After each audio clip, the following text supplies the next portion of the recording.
Hey everyone, my name is Colin. Thanks for checking out my channel. Just wanted to explain quickly today about my do-it-yourself Snowbike Dolly. Just for the record, this is a 2016 KTM 350 XCF and it's coupled to a 2020 Timber Sled Riot. So it's the 120 inch with the 2.5 inch paddle. It's really fun, by the way. But enough of that. So this is the dolly that I made. I got this idea off the internet. I saw someone had made his own. So this is 1 by 2 inch steel tubing, 1/8 of an inch thick. So I got some of that here and here. It's kind of built in a U shape. You got to make sure that this part is wide enough to clear the track. I got just a layer of rubber on top of that to keep stuff from sliding, to keep the bike from sliding on top of there. You'll need a couple wheels. These are 10-inch hard plastic wheels.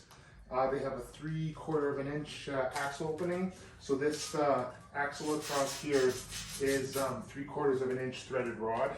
That works pretty good. And then I have these 3/4 inch nuts. They're doubled to keep them from undoing on both sides. And then just to conserve space, I broke this handle down into a long part and a short part. And then I have it connected there with a couple little 1/8 inch steel plates and some bolts and nuts. So yeah, so I calculated all this heights and stuff to make sure that I lift it up high enough. And like I said, just make sure that this is wide enough to fit in between, so that the arm here and the wheel here is big enough to fit on the outside of the track. Also, I forgot to mention here, you'll need a little, like a rod of some kind. This is a 1/2 inch threaded rod, and then I got some 1/2 inch bolts and stuff, and I'll just kind of explain what I did there. So it's really slick. It's if you need to move your snow bike around in the garage or shop or driveway or whatever, like I personally think this is the best way to do it. So basically, it's pretty simple. This piece just slides right underneath the frame like this. You get it kind of lined up, and I kind of get it right around where the foot pegs are, maybe just in front. And then you just push down like this, and it takes almost no effort. You just push it down, and then this is where the 1/2 inch threaded rod comes in. I just put it through these one of these holes that I pre-drilled here. I also have a washer and not just for safety's sake, because safety third, obviously. And then basically you can just pull it with one hand, push it around, and spin it around. 0 radius turn in the garage.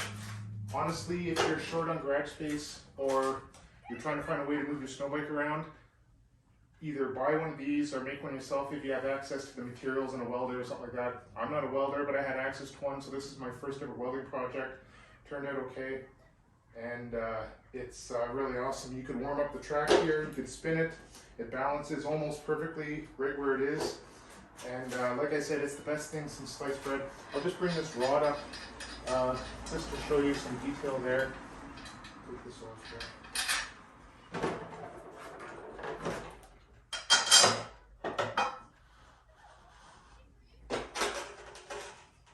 As you can see, it just kind of goes in one of these open slots in the Timber Sled.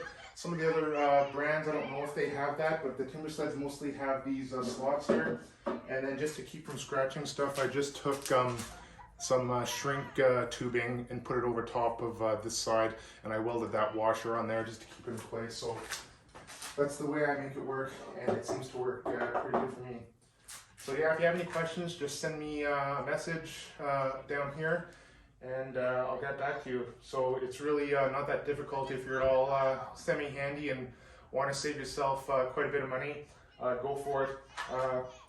Like I said, I use 1 inch by 2 inch tubing. That's a little bit overkill. I think you could get away with 1.5 inch square tubing, or maybe even smaller than that. But I use my math and physics skills, and this is definitely overkill for those way to bike. So, but I know I don't have to worry about anything breaking here. Cheers. Thanks.